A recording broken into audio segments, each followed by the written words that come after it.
올해 대비해서 내년에 전기차 판매량이 최대 41%가 증가할 거다라고 얘기하면서 LG에너지솔루션을 30만 원짜리를 55만 원으로 목표 주가를 올리고, 그 다음에 LG화학을 35만 원짜리를 45만 원으로 목표 주가를 올리고, 이러면서 주가가 급등을 했습니다. 이쪽 시장에 기관 외국인들 들어오면서 급등했었던 측면이 있는데, 내러티브에 의해서 반등할 거라고 했잖아요. 내러티브에서 반등해가지고 벌써 LG엔솔은 30% 넘게 올랐어요. 여기서 추가 상승 가능하다고 보는데,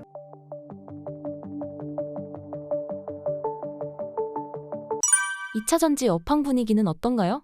일단 2차전지 내내 안 좋은 얘기들만 있었죠. 그 실적 부진, 하반기도 안 좋다 보니까 투자 시기 조정하겠다, 이런 얘기들 나왔었고, 4680, 4682 배터리라고 하는 거 원래 LG엔솔에서 8월 달부터 양산하기로 했었던 게 12월로 연기가 됐습니다. 다 주가 빠질 때 얘기들이에요. 그리고 이제 7월 달에 미국하고 유럽에서 전기차가 YOY 기준으로 역성장을 했어요. 그러니까 덜 팔렸죠, 작년보다. 여기에 대해서 또 잇따른 화재 사건 났었죠.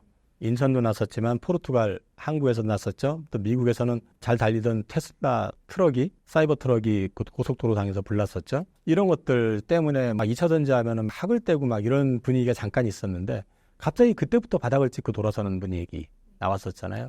그게 이제 앞서 말씀드렸던 내러티브에다가 시장이 조금 부담이 되니까 이게 들어올라 있고, 그 다음에 수급이 꽉 차 있지 않은, 그러니까 한마디로 주가를 좀 주식을 사더라도 매도가 좀 나올 물량이 별로 없는 빈집효과라고 그러고, 그런 낙폭과대, 이런 것들 때문에 전체적으로 좀 들어올라 있는 주식들이 순환적으로 좀 움직이는 걸 타가지고 주가가 좀 반등을 줬었던 게 있습니다. 그리고 글에 언급되어 있었던 것처럼 앞서 말씀드렸던 그 내러티브 효과들도 좀 있었고요. 근데 이제 지금은 이제 내러티브와 내러티브의 싸움인데, 지금 현재는 앞서 말씀드렸던 긍정적인 부분들이 더 강화가 됐습니다. 강화가 됐던 이유가 뭐냐면, 모건 스탠리에서 2차전지 관련해서 리포트가 나왔거든요. 근데 거기에 내용을 딱 핵심만 말씀을 드리면, 유럽연합에서 25년 CO2 배출 목표를 118g/km에서 93.6g/km로 하향 조정한다. 한마디로 얘기해가지고 탄소 배출을 덜 하는 전기차를 많이 팔아라거든요. 그래서 이제 리포트에는 뭐냐면은 올해 대비해서 내년에 전기차 판매량이 최대 41%가 증가할 거다라고 얘기하면서 LG에너지솔루션을 30만 원짜리를 55만 원으로 목표 주가를 올리고, 그 다음에 LG화학을 35만 원짜리를 45만 원으로 목표 주가를 올리고, 이러면서 주가가 급등을 했습니다.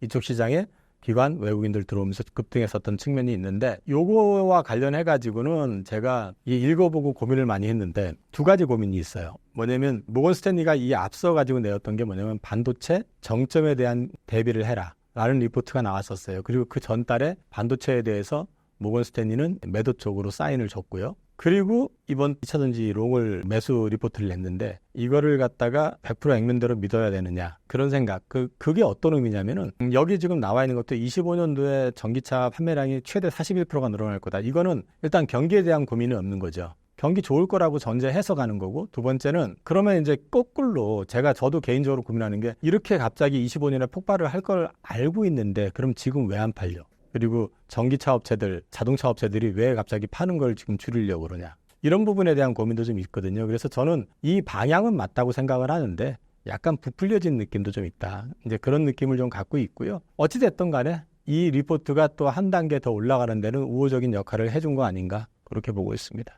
이번 전기차 화재에서의 문제점은 무엇이었나요?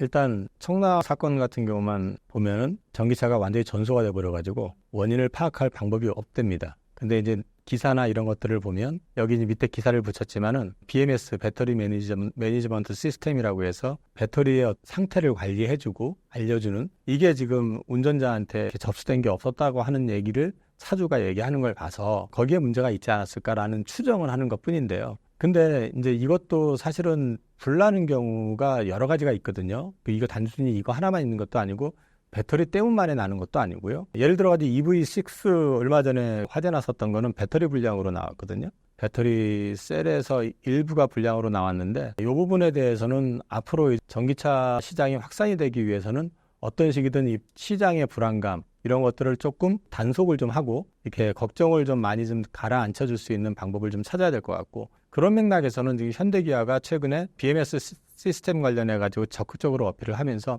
우리는 괜찮다, 우리는 이런 부분들에 대해서 준비가 되어 있다라는 걸 많이 어필을 하고 있습니다. 그리고 이제 이번에 사실 그 벤츠 같은 경우는 중국산 배터리를 그것도 이제 업계 뭐 1, 2위권도 아니고 10위권 정도 되는 회사 거를 지금 썼다 해가지고 논란이 좀 되고 있는데 그걸로 인해 가지고 지금 유럽연합은 그 이전에 이미 26년부터 배터리 실명제 도입을 이제 의무화하기로 돼 있고요. 국내에서도 이 부분을 이제 강화를 하게 될 것 같아요. 그렇게 되면은 결국은 배터리 업체들의 책임감 이런 것들이 더 커지게 될 것이고 그렇게 될 경우에는 배터리 업체의 안전성과 관련되어 있는 경쟁력에 대한 부분은 앞으로 좀 주목을 좀 해볼 필요가 있지 않을까. 그런 맥락에서 봤을 때는 BMS 특허 같은 경우만 해도 우리나라 업체들이 지금 가지고 있는 게 지금 한중일 10개 회사를 놓고 봤을 때 우리가 55% 특허를 지금 가지고 있을 정도로 많이 갖고 있고 그다음에 이런 부분들에 대해서 안정성에 대한 부분을 계속 보강을 해오고 있기 때문에 이런 게 강화가 되면 우리한테는 나쁘진 않을 것 같습니다. 그리고 참고적으로 요거는 이제 옛날 기사를 붙이는 건데 스마트폰 그거 기억하실지 모르겠지만은 갤럭시 제가 기억하기에 S7이었나 그랬던 것 같은데 화재로 인해 가지고 좀 포비아 현상이 좀 있었어요. 그래가지고 그때 당시에 비행기 탈 때 그 폰 못 가지고 탄다라고 이제 그랬던 적이 있었어요, 잠깐. 근데 사실 그때 그게 막혀버렸었으면 더 진화가 안 됐겠지만은 그 리스크를 갖다가 지금 적극적으로 삼성전자라든지 뭐 아이폰이라든지 이런 쪽에서 갤럭시 노트 7이었네요. 잘 개발을 하고 안전도를 높이면서 지금 뭐 누가 요즘 핸드폰 안 가지고 비행기를 타요. 이것도 사실 시간의 문제라는 거죠. 결국에 가선 지금은 이런 노이즈가 굉장히 심각한데 그거는 사실 보면은 좀 부풀려진 측면도 있고 그다음에 전기차가 화재가 났을 경우에는 다른 것보다 좀 폭발력이라든지 이게 좀 심하잖아요. 이제 리튬이라든지 이런 것들이 발화성이 커서. 근데 이제 이런 부분들 때문에 그렇기는 한데 이런 부분들에 대한 것들은 이제 결국은 잡혀갈 것이다라는 측면에서 보셔야 되고 그리고 한 가지만 더 말씀을 드리면 우리가 지금 전기차 화재 사건 때문에 우리는 야 전기차 큰일 났다라고 해서 아파트도 뭐 지하에 주차를 못하게 하고 막 이러잖아요. 그러니까 우리가 주변에서 봤을 때는 전기차 안 팔리겠네 이렇게 되잖아요. 근데 그 기사는 우리나라에 한정되어 있는 거지 외국에서는 관심이 없어요. 그러니까 이제 외국 같은 경우는 주거 형태가 아파트보다는 단독이 많잖아요. 그러니까 우리나라가 이렇게 느끼고 있는 어떤 공포감만큼 그들이 느끼고 있지는 않다라는 거.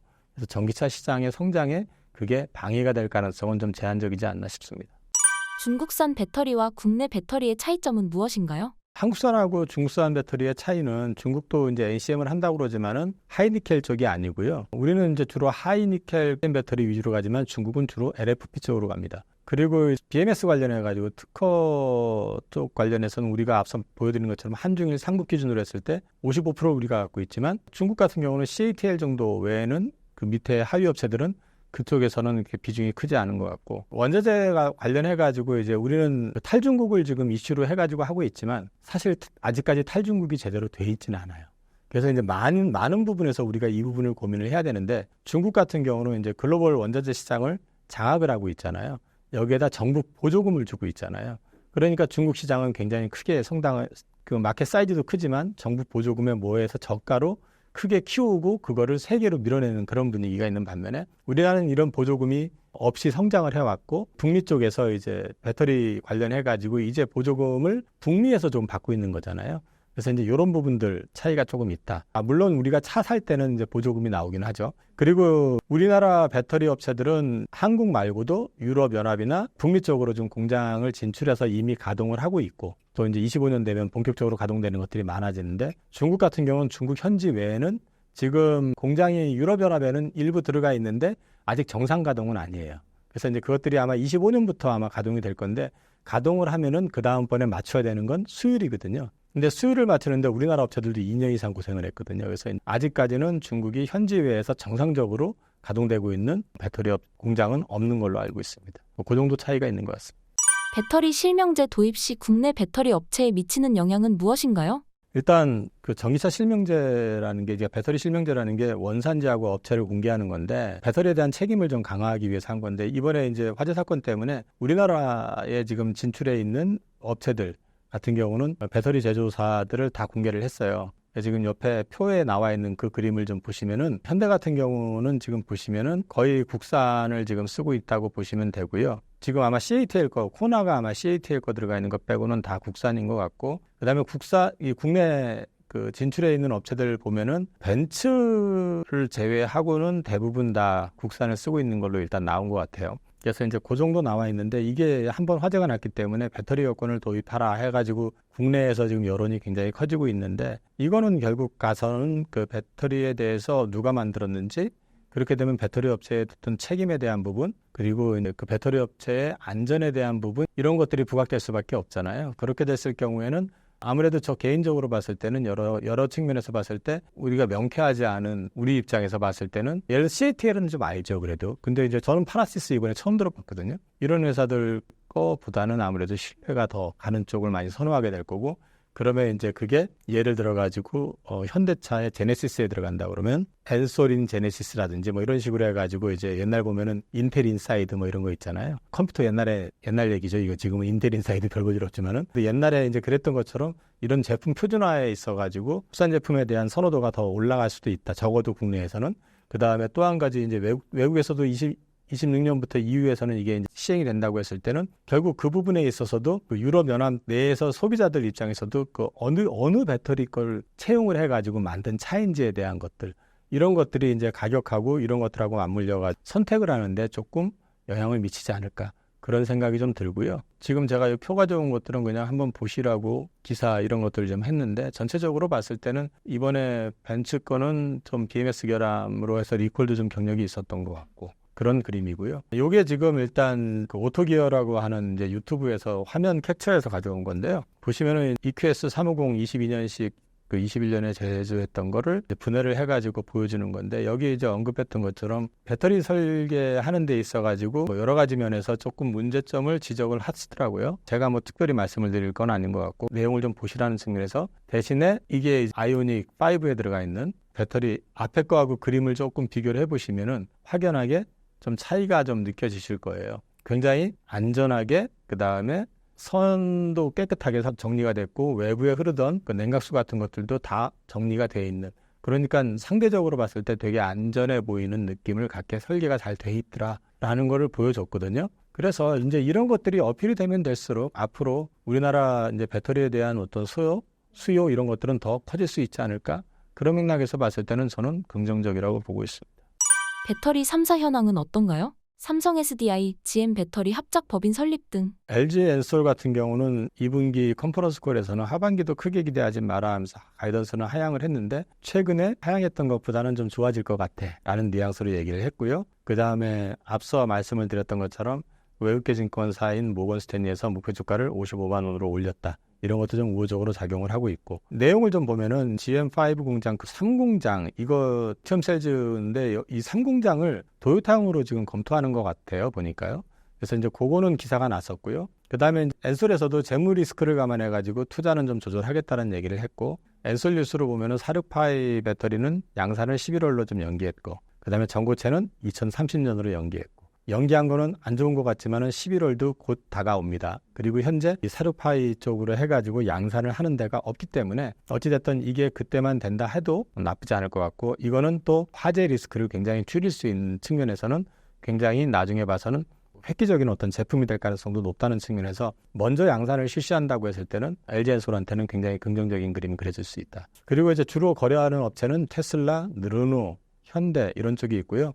만드는 배터리는 원통용하고 파우치, 그렇게 보시면 될 것 같습니다. 그리고 삼성 SDI 같은 경우는 실적 부진을 얘기하는데 3사 중에서 실적이 제일 좋습니다. 왜 제일 좋다고 말씀을 드리냐면, 얘네들은 AMPC를 별로 거의 받지 않는데도 영업이익이 분기 2천억 이상이 나와요. 그래서 안정적인 이익을 좀 가지고 있다라는 측면이 있고요. 그 다음에 최근에 말씀하신 것처럼 GM 각형 합작공장 건설을 발표를 했고, 여기는 현금 흐름이 좋기 때문에 투자는 예정대로 집행하겠다라고 얘기를 했고요. 그리고 사르파이 관련해서는 25년 상반기에 양산을 하겠다는 입장을 밝혔고, 특히 전고체는 27년 양산을 계속해가지고 얘기를 하고 있습니다. 근데 이제 지금 사실 화재가 한번 나고 나니까 전고체 배터리에 대한 관심도 많고, 이쪽에 대해서 막 테마주도 일고 하는데, 양산이 된다고 해서 이게 엄청나게 팔린다 이런 개념은 아닌데, 일단 시장 선점, 그 다음에 좀 알리는 효과 이런 것들 좀 감안을 해서 하는 것 같고요. 주요 거래처는 스텔란티스, 폭스바겐, BMW가 있고, 그 다음에 만드는 배터리 형태는 각형하고 그 다음에 원통형.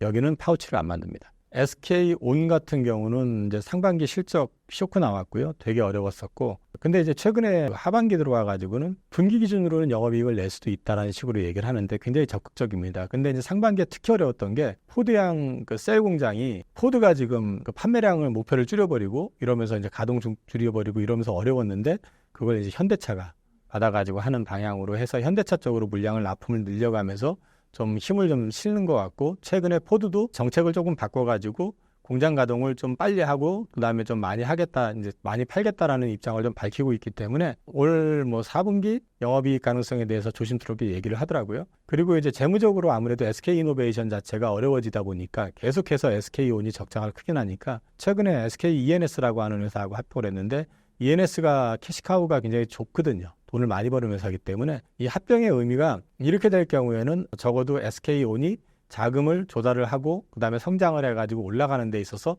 서포팅을 해줄 수 있을 정도 그런 체력을 갖추게 된다는 측면에서는 의미가 있습니다. 주거래차는 현대하고 포드고요. 여기는 사륙파이라든지 전구체 관련해가지고 구체적으로 언급은 안 돼 있고, 주로 만드는 배터리 형태는 파우치 그쪽이고, 그다음에 여기는 이제 포드 합작 법인을 지금 가지고 있습니다. 배터리 3사 같은 경우 조정을 받을 만큼 받은 것 같은데 투자하는 건 어떻게 생각하시나요? 내러티브에 의해서 반등할 거라고 했잖아요. 내러티브에서 반등해가지고 벌써 LG엔솔은 30% 넘게 올랐어요. 여기서 추가 상승 가능하다고 보는데 상승폭은 저는 아주 크진 않을 것 같아요. 저는 아직까지 실적에 의한 반등은 아니고 이런 내러티브에서 움직였고, 그 다음에 최근에 빈집 효과 이런 것들이 좀 이제 많이 작용했던 측면이 있고, 또 한 가지는 이제 롱숏 하던 그 플레이어들이 반도체를 팔면서 그동안 공매를 쳤던 이쪽을 되감으면서 했던 측면도 좀 있기 때문에 추가 상승은 뭐 가능할 수 있는데 이게 아주 크게 기대할 정도는 아닌 것 같다라고 생각이 되고, 앞서 말씀드린 것처럼 혹시라도 뭐 여기서 추가로 10%, 15% 올랐다가 다시 되밀렸을 때 이게 저점이, 이전 저점이 예를 들어서 LG엔솔 같은 경우가 한 30만 원이라고 한다면은 이게 저점이 예를 들어서 36만 원, 35만 원 아니면 그 이상이 됐든 아니면 30 뭐 형성이 되는 가격이 있을 거 아니에요. 이번 저점보다는 높은 데서 바닥이 확인이 된다고 그러면 거기서는 좀 잡아보셔도 괜찮을 거예요.